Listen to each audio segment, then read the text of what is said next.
बेटा I am very happy. आज मैं बहुत खुश हूँ आप लोगों के होमवर्क को लेके।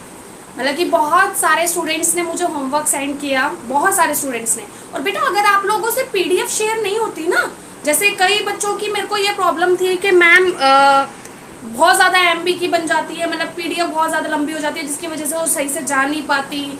ठीक है, नेट वगैरह में इशू आते हैं। तो आप लोग उस चीज़ की टेंशन मत लीजिए। आप ऐसा करिए कि उसकी पिक्स क्लिक करिए, है ना। पीडीएफ मत बनाओ, डायरेक्ट मुझे पिक सेंड कर दो। फिर क्या करोगे, जब एक चैप्टर की पिक सेंड करोगे ना, वो एक साथ सेंड करना, नीचे लिख देना चैप्टर फर्स्ट, फिर पिक क्लिक करना दूसरे चैप्टर की, और फिर वो पिक्स मुझे सेंड करना और उसके नीचे लिख देना चैप्टर सेकंड, ताकि मुझे अलग अलग पता चल जाए।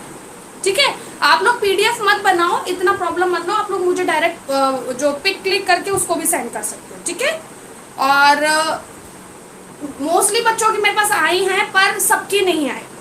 जो होमवर्क है आया है मेरे पास, लेकिन सबका नहीं आया। तो बेटा आप लोग प्लीज़ अपना काम टाइम से करो और मुझे सब सेंड करो। और जिन्होंने मुझे बोला है एक चैप्टर या 2 चैप्टर सेंड किए हैं, वो मुझे बाकी के सारे चैप्टर्स धीरे धीरे खुद सेंड करें। ठीक है, ठीक है, वेरी गुड। हाँ जी बेटा, कल मैंने आप लोगों को बोला था कि मुझे आप लोगों को जो पीडीएफ है वो मैंने ऑलरेडी सेंड कर दी थी कल, है ना। सेंड कर दी थी मैंने आप लोगों की उस पे ऐप पे, बट उन क्वेश्चंस को मैंने समझाया नहीं था, है ना। यस मैम, आपको समझाना था ना। Yes ma'am. हाँ जी, वो मैंने समझाया नहीं था आई थिंक। ये देखिए। मैम, हाँ जी बेटा बोलो। मैम जो वर्ड था हमने कल सेंड नहीं किया था मैम, आज सुबह सेंड किया था। बेटा आपका क्लियर नहीं है वॉइस। मैम जो वर्ड था बेटा सुनिए आज मेरी बात, सुबह सुनो सुनो सुनो सुनो सुनो। आपका वॉइस ना मुझे क्लियर नहीं सुनाई दे रहा है, तो आप ना ऐसा करना, आपको जो भी प्रॉब्लम है ना, आप वो मुझसे क्लास के बाद में बात करना इस बारे में। ठीक है, ओके, मैसेज करना या कॉल करना, कैसे भी मैं आपका बता दूंगी उस टाइम पे आपको। ठीक है, अभी ना आपकी वॉइस क्लियर नहीं आ रही है। हाँ जी बेटा, तो हमने आपको कल जो मैंने क्लास ली थी उसमें मैंने आप लोगों को एक्सरसाइज फिल कराई थी। उसमें हमने टिक द करेक्ट, मैचअप और हमने राइट ट्रू फॉल्स के बारे में हमने किया था। ठीक है, तो बेटा आप लोग फिर से मैसेजेस सेंड करने लग गए ना। मैंने आप लोगों को मना किया, उसके बाद भी आप लोग मैसेजेस सेंड कर रहे हो। देखिए बेटा, फर्स्ट क्वेश्चन है आपका जो फोर्थ है, give short answer for the following questions. ठीक है, उसमें आपका क्वेश्चन है बेटा, अभी आप लोग क्वेश्चन सुन लीजिए। अगर मुझे किसी ने ये बात बोली कि मैम हमें क्वेश्चन समझ नहीं आ रहे, क्वेश्चन सेंड करो, हमारे पास बुक नहीं है, मैं किसी को सेंड नहीं करूंगी, क्योंकि अप्रैल निकल गया, मई निकल गया, जून चल रहा है। अगर अभी तक आप लोगों ने बुक्स नहीं ली है तो ये बहुत गलत बात है। अपना बुक्स परचेज करिए, और अपना जैसे जैसे आप स्टेप बाय स्टेप बढ़ते जा रहे हैं ना, आगे होते जा रहे हैं, तो वैसे वैसे आप लोग डायरेक्ट बुक से क्वेश्चन लिखना सीखिए। ठीक है, फर्स्ट क्वेश्चन देखिए बेटा, describe one of the method by which people participating in the affairs of government. Meaning है क्वेश्चन का कि जो हमारे सिटीजन हैं, जो हमारे इंडियन सिटीजन पीपल हैं, वो गवर्नमेंट में, अब वो अपनी सरकार में, हमारी गवर्नमेंट में कैसे पार्टिसिपेट करते हैं, कैसे काम करते हैं। सीधी सीधी बात है, आप लोगों को फर्स्टली मैंने बताया था गवर्नमेंट बनाता कौन है। कौन बनाता है बेटा, चूज कौन करता है गवर्नमेंट? मैम हम, है ना, इंडियन सिटीजन करते हैं, है ना। तो बेटा सीधे सीधी बात है, जब गवर्नमेंट ही आप बना रहे हो, ठीक है, आने वाले टाइम पे आप अपना वोट दोगे, अभी आपके पेरेंट्स देते हैं, आपके घर में वोट देते हैं, तो बेटा जब हम ही गवर्नमेंट बना रहे हैं तो सबसे पहला काम तो हमारा ही हुआ ना, है ना। तो देखिए, by voting in the elections and choose their representative. Representative क्या होते हैं? What is the meaning of representative?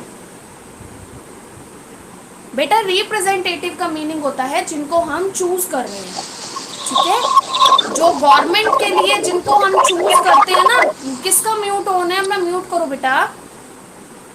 जिसको हम चूज करते हैं ना, इसको हिंदी में बोलते हैं बेटा उम्मीदवार, ठीक है। तो रिप्रेजेंटेटिव को चूज करना वोटिंग के थ्रू, यही होता है सबसे पहला क्या, participation in the affairs of government, मतलब कि गवर्नमेंट के काम में, ठीक है। अब हिंदी मीडियम में देखो, हिंदी मीडियम का क्वेश्चन है, क्वेश्चन 4 है, निम्नलिखित प्रश्नों के संक्षिप्त उत्तर दीजिए। पहला क्वेश्चन है, किसी एक तरीके का वर्णन कीजिए जिसके द्वारा लोग सरकार के कामकाज में भाग लेते हैं।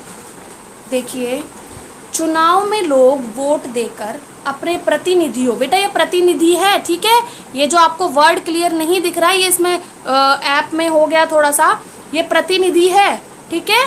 प्रतिनिधि को चुनकर लोग सरकार के कामकाज में भाग लेते हैं। मतलब कि जब वोट होते हैं हमारे इंडिया में, तो सीधी सीधी बात है बेटा कि हमारे इंडियन सिटीजन, मतलब कि भारत की जनता के द्वारा अपने प्रतिनिधि चुने जाते हैं और सरकार बनाई जाती है, ठीक है। और वो डायरेक्ट, मैंने आप लोगों को बताया था डायरेक्ट और इनडायरेक्ट, दो चीजों में डिफरेंस बताया था, याद है आप लोगों को? बताइए, बोलो, डायरेक्ट और इनडायरेक्ट, बेटा दो वर्ड बताए थे, मीनिंग पता है उनके?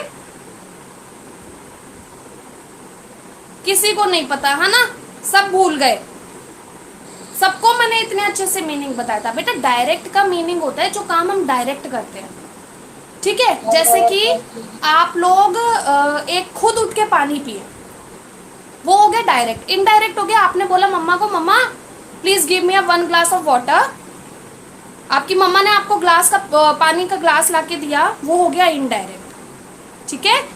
ऐसे मैंने आप लोगों का एग्जाम्पल दिया था बेटा कि एक होता है मैम को डायरेक्ट बोलना कि मैम आज हमारा मूड नहीं है, प्लीज आज हमें रेस्ट करने दो, आज हमें काम नहीं करना प्लीज, ये हो गया डायरेक्ट। इनडायरेक्ट होता है कि आपने अपने फ्रेंड को इशारा किया कि नहीं नहीं तू बोल, नहीं नहीं तू बोल, मैं नहीं बोल रही, वो बोलेगा डायरेक्ट मैम को कि मैम प्लीज आज रहने दो, ठीक है, वो हो गया इनडायरेक्ट। तो क्लियर हो गया ये चीज आप लोगों को? क्लियर हो गया बेटा? बोलिए, आवाज नहीं आ रही आज किसी की भी, क्या बात है? ओके बेटा, ठीक है ठीक है ठीक है ठीक है। तो ये था हमारा फर्स्ट क्वेश्चन। नाउ हम सेकंड क्वेश्चन हमारा देखेंगे। देखिए सेकंड क्वेश्चन है, मैं रीड कर रही हूँ, क्वेश्चन ध्यान से सुनिएगा। Give any 2 reason why conflicts arise in our society, मतलब कि कोई ऐसे 2 रीजन देने हैं, कोई 2 कारण बताने हैं जिससे हमारी सोसाइटी में, मतलब हमारे समाज में कॉन्फ्लिक्ट्स, मतलब कि जो कॉन्फ्लिक्ट्स का मीनिंग होता है विवाद होना, मतलब कि एक दूसरे के व्यूज नहीं मिलते, ठीक है, और उस पे हम बहस करना शुरू कर देते हैं, डिबेट्स करना शुरू कर देते हैं, ठीक है, दैट इज कॉल्ड कॉन्फ्लिक्ट्स, ठीक है। फर्स्ट देखिए, some time political parties very often disagree about their certain policies, मतलब कि बेटा आप ऐसे सोचते हो कि जो ये कॉन्फ्लिक्ट्स होते हैं, मतलब विवाद होते हैं, वो सिर्फ और सिर्फ इंडियन गवर्नमेंट और इंडियन सिटीजन्स के बीच में होते हैं या इंडियन सिटीजन्स के बीच में होते हैं, ऐसा नहीं है बेटा। जो हमारी गवर्नमेंट है और गवर्नमेंट के जितने भी बंदे हैं ना, या पार्टीज है, पॉलिटिकल पार्टीज जैसे बीजेपी हो गई, कांग्रेस हो गई, या खाली बीजेपी हो गई, तो बेटा इनमें भी जितने लोग हैं ना, जितने मेंबर्स हैं, इनके बीच में भी इशू क्रिएट होते हैं, ठीक है। क्यों? क्योंकि मैंने आप लोगों को डिजिट्स बताई हुई है कि जो हमारी लोकसभा है, लोअर हाउस है, उसमें 545 की स्ट्रेंथ है।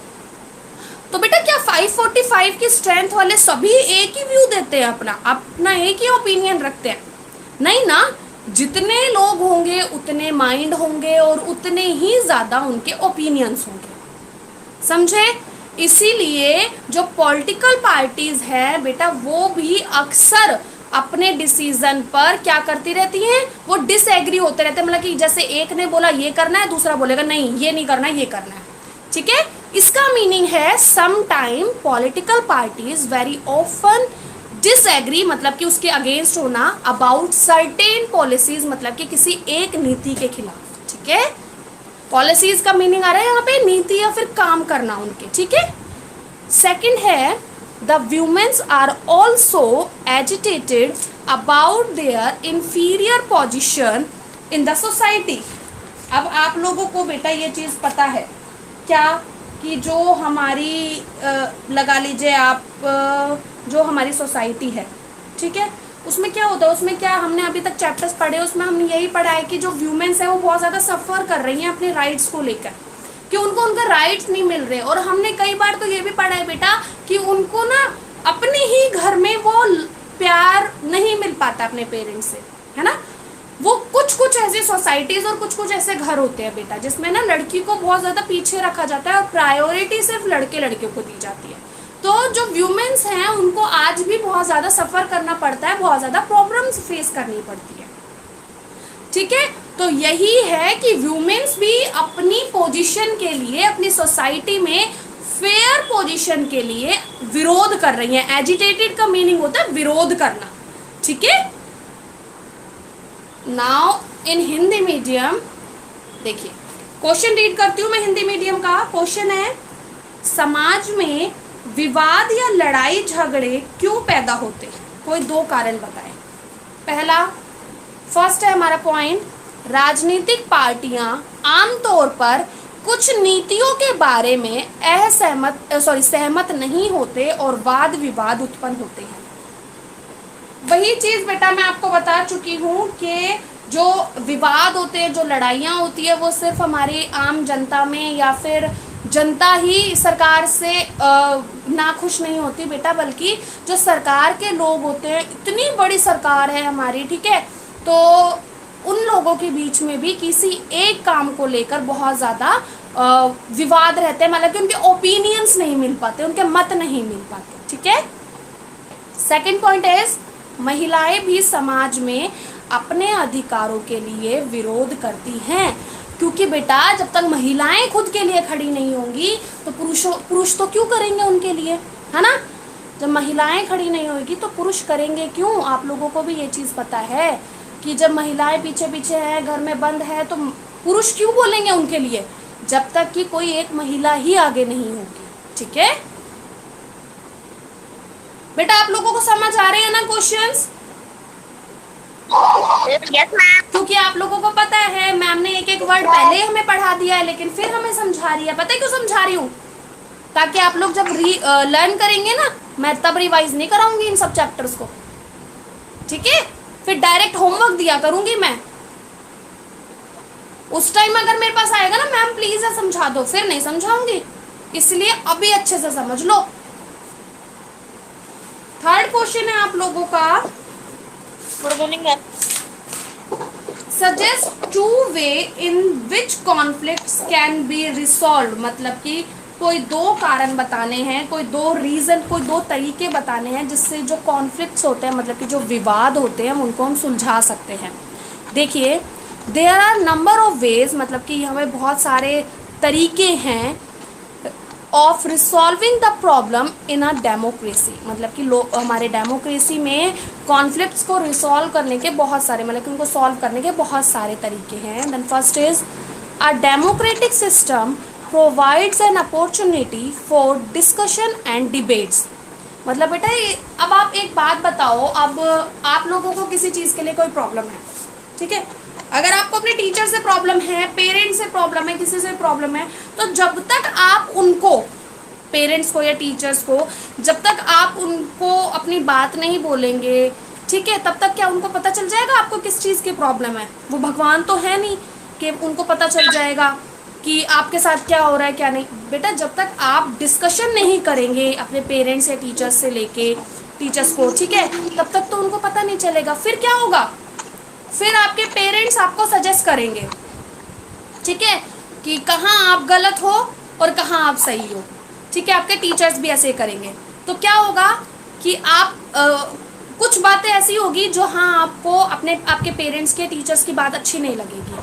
फिर आप क्या बोलोगे? आप वहाँ उस बात को लेकर लड़ाई करोगे, ठीक है, बोलोगे नहीं ऐसे नहीं है, नहीं ऐसे नहीं है, नहीं ऐसे नहीं है। दैट इज कॉल्ड डिबेट, ठीक है, मतलब कि आपके पेरेंट्स कुछ कह रहे हो और आप कुछ कह रहे हो, या आपके टीचर्स कुछ कह रहे हैं आप कुछ कह रहे हो, तो उसको बोलेंगे हम डिबेट एंड डिस्कशन। आप लोगों को पता ही है, आपस में किसी भी प्रॉब्लम के बारे में डिस्कशन करना, ताकि उससे हम एक बेस्ट ऑप्शन चुन सके। अब आप लोगों को भी पता है, अगर आप लोगों को किसी भी चीज़ से लेकर कोई प्रॉब्लम होती है, तो अगर आप अपने पेरेंट्स से बात करते हैं, टीचर्स से बात करते हैं, तो बेटा आपको उसका सोल्यूशन मिलता है ना, और 100% रिजल्ट निकलता है। तो बेटा हम ऐसे ही हमारे पॉलिटिकल पार्टी में, हम पॉलिटिक्स में देख सकते हैं, जो हमारा डेमोक्रेसी है ना बेटा, उसमें सभी लोगों को ये राइट है, ठीक है, या लगा लीजिए उनको ये अपॉर्चुनिटी दी जाती है कि वो अपनी बात पर डिस्कशन कर सकते हैं और डिबेट भी कर सकते हैं। समझ आ गई? Second point is leaders may agree to consider a problem from different point of views. Leaders बेटा जैसे हमारे अब आपके लिए आपकी मैम है, बेटा म्यूट कर लो। आपके लिए आपके मैम है या आपके लिए आपके टीचर हैं, तो वो आपके लिए आपके लीडर है ना, क्योंकि आप उनसे डिस्कस कर रहे हो अपनी प्रॉब्लम, ठीक है। तो वो क्या करेंगे, आपके व्यूज सुनेंगे, आपके ओपिनियन सुनेंगे और आपको एक बेस्ट व्यू देंगे कि आप ऐसे करो, ठीक है। फिर आप सोचोगे हाँ इन्होंने सॉल्यूशन तो बहुत अच्छा दिया है। तो बेटा ऐसा ही है, जो हमारे ग्रुप का या जो हमारे लीडर होता है ना, जो हमसे बड़ा होता है, अगर उनसे हम डिस्कशन करते हैं बेटा, तो वो हमारी बातों को सुनकर एक बेस्ट ऑप्शन निकाल के देते हैं, ठीक है।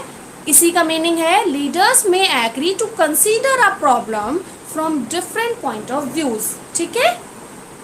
इन हिंदी मीडियम क्वेश्चन है, लोकतंत्र में समस्याओं को निपटाने के तरीके बताएं।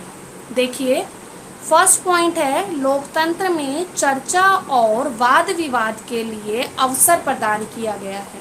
वही चीज आ गई कि अपनी बात कहने का, डिस्कशन करने का, डिबेट करने का, मतलब कि जहां हम सही हैं हम बात रख सकते हैं, जहां सामने वाला सही है वो वहां बात रख सकता है, उसको बोलते हैं बेटा वाद विवाद करना, ठीक है।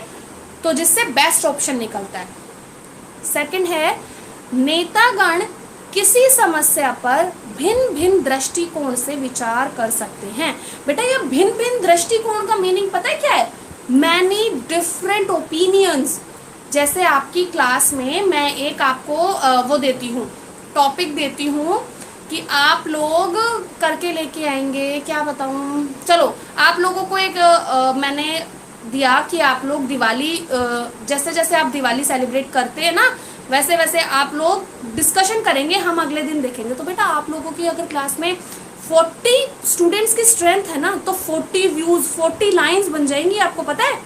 कुछ सेम भी होंगी, कुछ अलग भी होंगी, चलो हम 30 अप्रोक्स लगा के चलते हैं, ठीक है। तो आपका एक तरीके से ऐसे तैयार हो सकता है 30 पॉइंट्स का, जानते हैं ना आप इस चीज को। तो वही होते हैं डिफरेंट ओपिनियंस, ठीक है।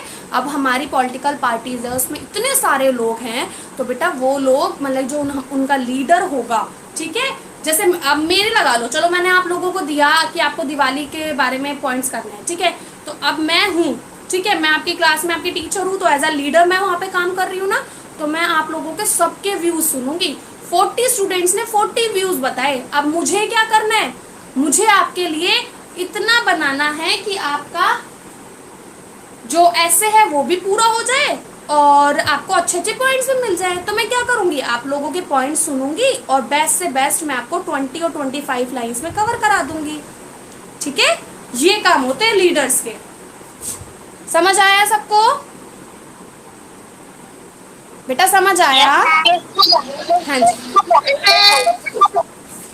Next question is explain the right to education. बेटा राइट टू एजुकेशन से ही आप मीनिंग समझ रहे होंगे कि पढ़ने का मतलब कि सबको ये हो कि सबको पढ़ने का राइट हो, है ना। मतलब सब इतने पढ़े लिखे हो, जैसे आप लोगों को पता है ना बेटा कि पहले बोला जाता था कि बिल्कुल अनपढ़ है ना, और अंगूठा टेक है, मतलब उनको ना पढ़ना आता है। लेकिन बच्चे आप लोगों ने कभी इस चीज़ में ध्यान दिया कि उनको पढ़ना नहीं आता, उनको लिखना नहीं आता, उनको ये नहीं पता कि क्या कहते हैं प्लस मतलब कि उनको ये नहीं पता कि मैथ में हम प्लस कैसे कर रहे हैं, माइनस कैसे कर रहे हैं, लेकिन आप लोगों को पता है उनकी कैलकुलेशन बहुत अच्छी होती है। मतलब रुपए का हिसाब वो बहुत अच्छे से निकालते हैं। जैसे आपके दादाजी और होंगे ना, दादाजी होंगे, चलो दादाजी तो मोस्टली पढ़े हुए होते हैं, लेकिन बहुत ऐसा होता है जब दादी जी जहाँ आती है वहाँ पे, मतलब पहले के टाइम पे लड़कियों को नहीं पढ़ाया जाता था। मोस्टली बच्चों के घर में दादी जी पढ़ी हुई होंगी, लेकिन कईयों के होते दादी जी नहीं पढ़ी थी। बेटा उनसे जाके कैलकुलेशन करवा के देखना, बहुत अच्छी कैलकुलेशन करके देंगी। पता है क्यों? वो एक्सपीरियंस होता है, क्योंकि वो अपना घर चलाती है ना, क्योंकि पैसों का हिसाब तो वही रखती है ना घर में। मेल्स का क्या काम होता है? कमा के लाके दे देते हैं, पैसों का हिसाब तो वही रखती है ना। तो बेटा उनकी कैलकुलेशन बहुत अच्छी होती है। और राइट टू एजुकेशन का मीनिंग यहाँ ये आता है बेटा कि हर एक बच्चा, पहले तो काम चल गया लेकिन अब ऐसा नहीं चलेगा कि किसी को पढ़ना लिखना ना आए, प्लस माइनस करना आए। इतना तो वो करे कि 10th क्लियर तो कर ले कम से कम, ताकि 10th तक आते आते आप अच्छे से रीडिंग भी करना सीख जाएंगे, इंग्लिश रीडिंग हो जाएगी अच्छे से, ठीक है, आप लोगों को मीनिंग समझ में आने लग जाएगा, आप अवेयर हो जाएंगे अपने राइट्स को लेके, ठीक है। तो ये होती है राइट टू एजुकेशन। अब देखो क्या है इसकी definition. The right to education states that the state shall provide free and compulsory education to all children in the age group of 6 to 14 years। मतलब बेटा जो स्टेट का मीनिंग आ गया यहाँ पे राज्य का, ठीक है। तो ये जो सारे राज्य हैं वो प्रोवाइड करवाएंगे, मतलब 6 से 14 साल तक के बच्चे। अब ऐसे होते हैं बच्चे कि बेटा कई बच्चे बहुत अच्छे से बड़े बड़े स्कूल्स में पढ़ते हैं, लेकिन कई होते हैं बेटा जो पढ़ना तो चाहते हैं लेकिन वो पढ़ नहीं पाते, ठीक है। तो उनके लिए, क्योंकि उनकी फाइनेंशियल कंडीशन, उनके फादर मदर की फाइनेंशियल कंडीशन इतनी अच्छी नहीं होती, ठीक है, तो उनके लिए जो 6 to 14 ईयर्स के स्टूडेंट्स और बच्चे होते हैं बेटा, वो मोस्टली आप लगा लो कि 10th तक आ ही जाते हैं 14 ईयर्स में ना। तो आप लोगों की एज क्या है, बताएगा कोई?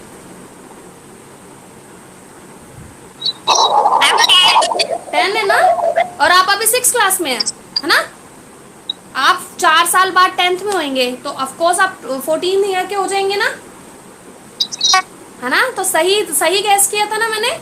तो बेटा ये होता है कि 10th तक आते आते आप बहुत मैच्योर भी हो जाओ, मतलब इतने मैच्योर हो जाओगे कि आप अपना अच्छा और बुरा समझने लग जाओगे, प्लस आप अवेयर हो जाओगे। मतलब आपको जहाँ पर गलत दिख रहा होगा ना कि हाँ ये चीज़ गलत है, नहीं होनी चाहिए, वहाँ पर वो चीज़ नहीं होगी, वहाँ आप आवाज़ उठा सकते हो, ठीक है। तो इसीलिए 6 to 14 ईयर्स तक की एज डिसाइड की गई है कि इन छोटे बच्चों को तो पढ़ाना बहुत ज़्यादा ज़रूरी है। इनके लिए फ्री एजुकेशन और कंपलसरी, मतलब एक तो फ्री और ऊपर से कंपलसरी, मतलब कि सबको लेनी ज़रूरी है। अब आपको पता है गवर्नमेंट क्या करती है ताकि हर एक बच्चा पढ़ने जाए? गवर्नमेंट बेटा अब एक चीज़ है, चाहे आप इसको लगा लो लालच, लेकिन ना मैं इस चीज़ को बहुत अच्छा समझती हूँ, बहुत अच्छा समझती हूँ कि ये जो मिड डे मील होता है, नाम सुना है आप लोगों ने mid day meal? Government schools में बच्चों को खाना खिलाया जाता है, सुना है आप लोगों ने? बोलिए, है ना। तो बेटा इसलिए ही खिलाया जाता है, मतलब कि अब आप लोग ये देखो, चलो पेरेंट्स हैं उनको भेज रहे हैं, ठीक है, पीछे से वो लोग मजदूरी पे निकल जाते हैं। अब छोटे बच्चे होते हैं तो वो क्या करेंगे, वो सोच रहे हैं हम पढ़ने तो जा रहे हैं, तो वो पता है क्या, एक उनको ये भी लालच होगा चलो हमें खाने को तो मिलेगा, एक टाइम को तो हम अच्छा खा पाएंगे, ठीक है, वो ये भी चीज़ सोचते हैं। तो बेटा देखो ये चीज़ गलत नहीं है कि वो उनको खाना खिलाते हैं, बल्कि ये चीज़ अच्छी है, कम से कम इस बहाने बच्चे पढ़ने तो आते हैं, कुछ ना कुछ तो सीख रहे हैं ना वो चाहे अपना नाम लिखना, अपना एड्रेस याद करना, अपना एड्रेस लिखना, फ़ोन नंबर्स याद करना, इतना तो सीख रहे हैं ना वो। तो बेटा ये चीज़ बहुत अच्छी है, लेकिन कई लोग ना इसको गलत ले जाते हैं कि वो सिर्फ खाने के चक्कर में चले जाते हैं। लेकिन मैं ये मानती हूँ कि जो मिड डे मील वगैरह लगाया जाता है ना बेटा, चलो ये गरीबों के लिए लगाया जाता है कि वहाँ पे वो बच्चे खा पाते हैं, अच्छे से खा पाते हैं, एक टाइम तो उनको अच्छे से खाना मिलता है, ठीक है, और हालांकि वो खाते अच्छा ही होंगे क्योंकि उनके पेरेंट्स कमा रहे हैं, लेकिन एक तरीके से ये है कि वो खाने के चक्कर में स्कूल तो आते हैं ना, ठीक है। तो ये था आपका राइट टू एजुकेशन। अब हम हिंदी मीडियम में एक बारी फटाफट से रीड कर लेते हैं कि शिक्षा के अधिकार का क्या अर्थ है। या शिक्षा के अधिकार का वर्णन करें। ये हमारा आज का लास्ट क्वेश्चन होगा बेटा। मीनिंग है नागरिकों को दिए गए अधिकारों के अनुसार, मतलब कि जो भी हमारे इंडियन सिटीजन्स को जितने भी अधिकार दिए गए हैं, आप लोगों को मैंने फंडामेंटल राइट्स लिखवाए थे, उसमें आया था एजुकेशन के बारे में, है ना। तो बेटा जितने भी अधिकार दिए गए हैं उसमें से राज्य जो स्टेट गवर्नमेंट है वो करवाती है ये काम कि 6 से 14 वर्ष तक के बच्चों को सभी को अनिवार्य, मतलब कि जरूरी, ठीक है। अगर अनिवार्य किसी से याद नहीं होता बेटा वो जरूरी लिख सकता है यहाँ पे, ठीक है, अनिवार्य की जगह। और निशुल्क, निशुल्क का मीनिंग होता है बेटा फ्री, ठीक है, शिक्षा की व्यवस्था करेगा, मतलब कि उनको निशुल्क और फ्री और जरूरी शिक्षा दिलाना, ताकि वो आगे बढ़कर अपने लिए सही और गलत की पहचान कर सके, ठीक है। समझ आ गई आप लोगों को? समझ आ गई बेटा?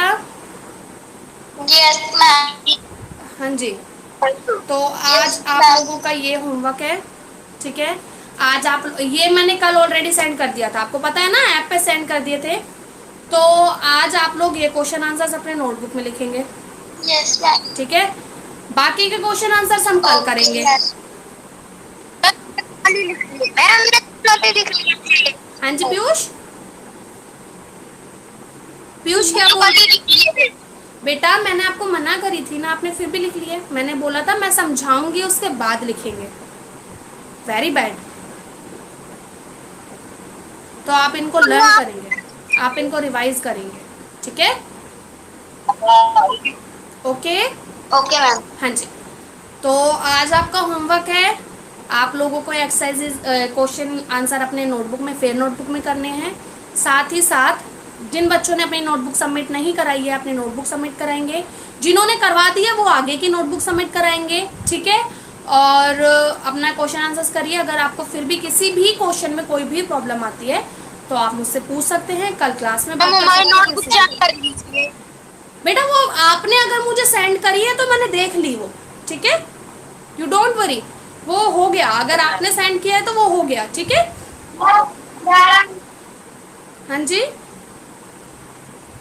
मैम, हमने सुबह सेंड की थी बेटा, जिसने जिसने मुझे सेंड करी है ना उसकी मैंने देख ली, आप लोग टेंशन मत लो, ठीक है। अगर मैं बाई चांस मैसेज आपको सेंड नहीं करती अगेन तो इसका मतलब ये नहीं है, मैंने आपका मैसेज देख लिया, सीन कर लिया, इसका मतलब है आपकी नोटबुक चेक हो गई, ठीक है। क्योंकि मेरे पास बहुत सारी नोटबुक्स आ जाती है ना ऐसे, तो मुझे सबकी देखनी पड़ती है, ठीक है। अगर मैं मैसेज सेंड ना भी करूँ तो आप लोग टेंशन मत लीजिए, ठीक है। तो आज की क्लास यहीं तक होती है, बाकी हम कल बात करेंगे। Thank you. लीव कर जाइए बेटा। मैसेज कर दिया था।